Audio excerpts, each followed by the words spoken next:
Saludos.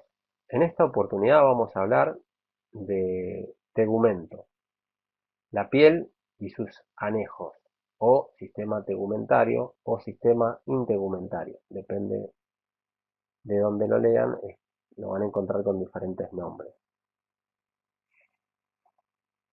La piel pesa unos 4 kilogramos y tiene una superficie aproximadamente de 2 metros cuadrados. Puede llegar a ser muy fina como en los párpados o muy gruesa como en la espalda. Tenemos dos partes principales, una es la epidermis y la otra es la dermis. Acá podemos en el diagrama verlas. Epidermis, epi significa afuera, dermis, afuera de la dermis, y la dermis sería esta capa. Esta capa, que es la más superficial, va a estar formada por diferentes tipos de células. Las células principales de esta parte serían los queratinocitos. Los queratinocitos son las células que constantemente están en división mitótica, están dividiendo para formar diferentes estratos o capas. Los queratinocitos se van a ir apilando en diferentes capas y a tener un estrato basal, un estrato de células espinosas, un estrato granuloso, un estrato lúcido y por último un estrato córneo. Ahora, queratinocitos van formando queratina, una proteína que le da mucha resistencia a estas células. Al final, en el último estrato, el estrato córneo o capa córnea, las células han perdido completamente el núcleo y están totalmente queratinizadas. Por otro lado, podemos ver que también hay otro tipo de células que se llaman melanocitos. Estas células son las encargadas de formar un pigmento que se llama melanina, que es el que le va a dar el color a la piel. Todas las personas tienen la misma cantidad de melanocitos, lo que diferencia es la cantidad de melanina que forma en algunas personas y en otras. Las personas de piel oscura fabrican, sus melanocitos fabrican más melanina, y las personas de piel más clara, sus melanocitos fabrican menos melanina.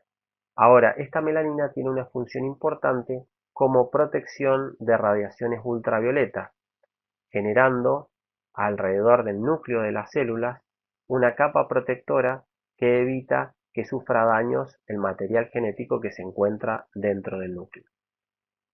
Además de los melanocitos, tenemos células de Langerhans, que son células que se originaron en la médula ósea, pero migraron en las capas celulares profundas de la epidermis en las primeras etapas de la vida.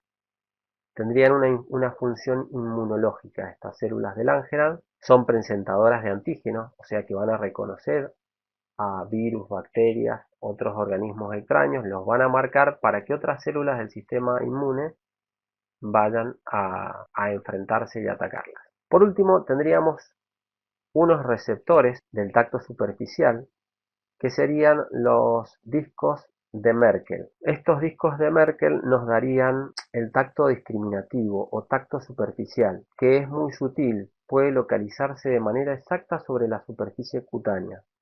Además, vamos a encontrar en esta capa terminaciones libres que nos van a dar sensibilidad del tacto, dolor y temperatura, porque tenemos terminaciones libres. En cambio, vamos a ver que vamos a tener en la dermis, en la capa que está por debajo, receptores encapsulados. Si hablamos de la dermis, que a veces recibe la denominación de piel verdadera, vamos a encontrar que se divide en dos capas. Una capa papilar, donde vamos a encontrar papilas sensitivas, donde vamos a tener receptores encapsulados, y una capa reticular que va a ser más profunda, donde voy a tener más fibras de colágeno. Ahora, en la dermis hay invaginadas otras estructuras, como estas glándulas sebáceas o glándulas sudoríparas, que pertenecen a este tejido epitelial y bajan a invaginarse al tejido que está subyacente, que sería tejido conectivo.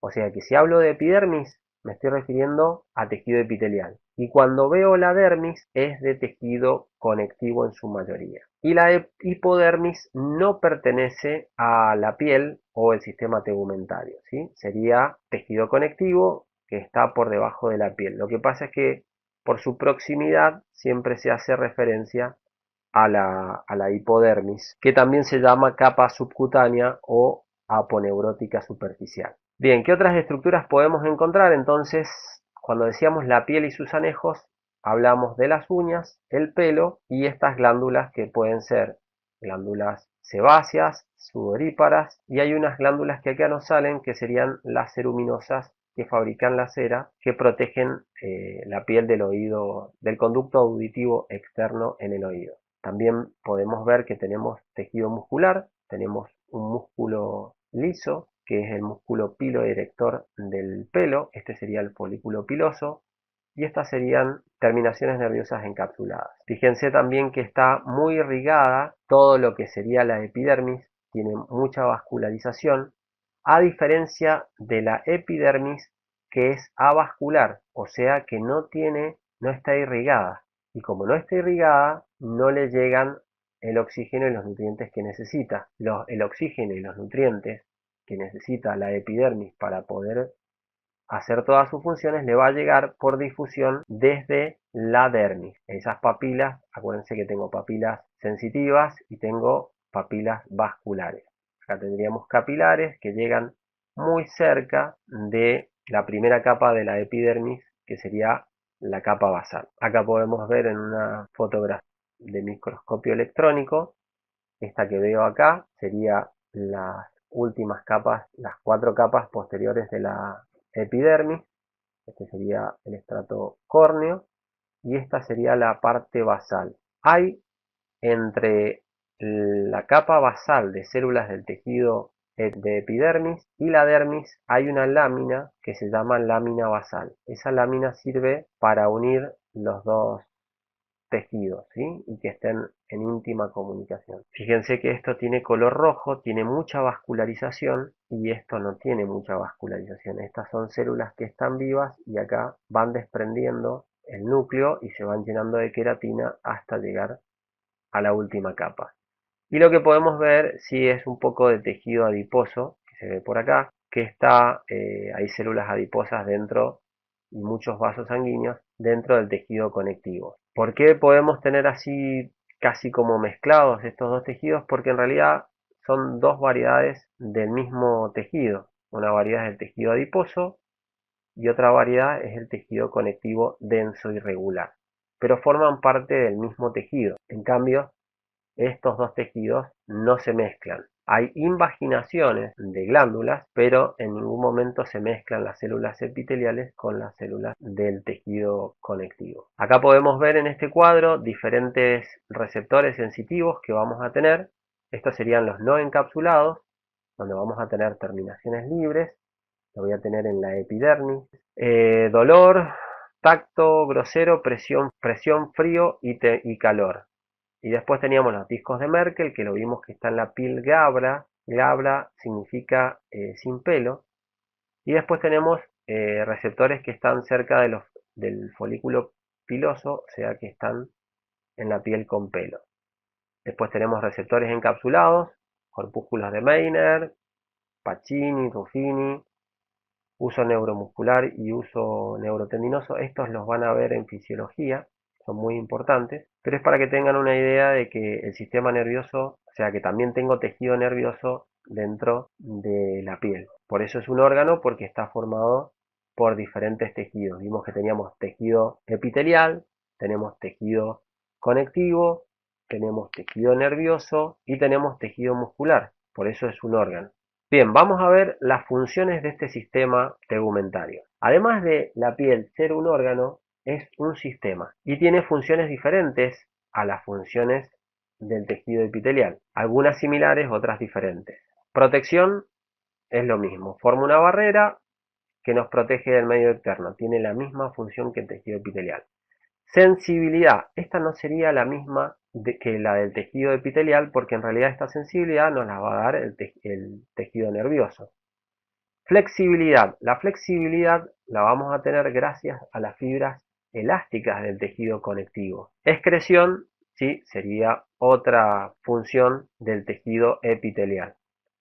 Producción hormonal, ¿por qué? Porque en las células de la epidermis se forman precursores de la vitamina D, que después viajan al hígado y se termina formando la vitamina D, que la necesitamos para poder absorber el calcio. Inmunidad, lo que vimos de las células de Langerhans, ¿sí? Parte del sistema inmune, que está ahí para avisarnos de cualquier intruso y para que lleguen los linfocitos T killer, que son otro tipo de glóbulos blancos, a fagocitar cualquier invasor. Esta sería una de las funciones que a mí más me interesa que ustedes tengan en cuenta, que es la homeostasia de la temperatura corporal.